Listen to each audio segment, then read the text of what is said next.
יש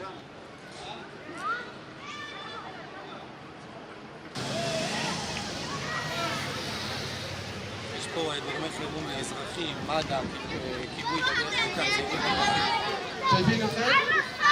هذا خيل الشرطة بيستعملوه في الحوادث لما يكون في كثير تجمهرات وكمان بيدوروا.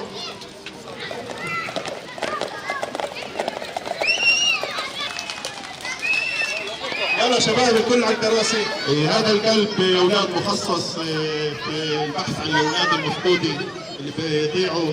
هذا الكلب قبل اسبوع كان يدور على ولد حد قريحه. كمان هو بيقدر يروح 200 300 متر بعيد عن الشرطي. انتبهوا كيف بقعد يشمشم حوالي الغرض، بس يشوفوا بقعد بتقدروا تسقفوا له يا اولاد.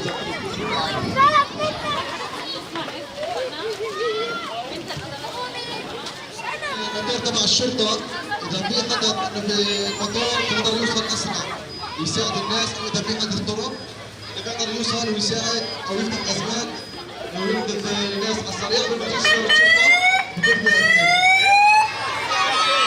اليوم نحن مع بعض، انا اسمي دورون هيوة القدس، وكمان 20 يوم روحوا المدرسه وان شاء الله نجاح ونشوفكم معنا دايما ان شاء الله.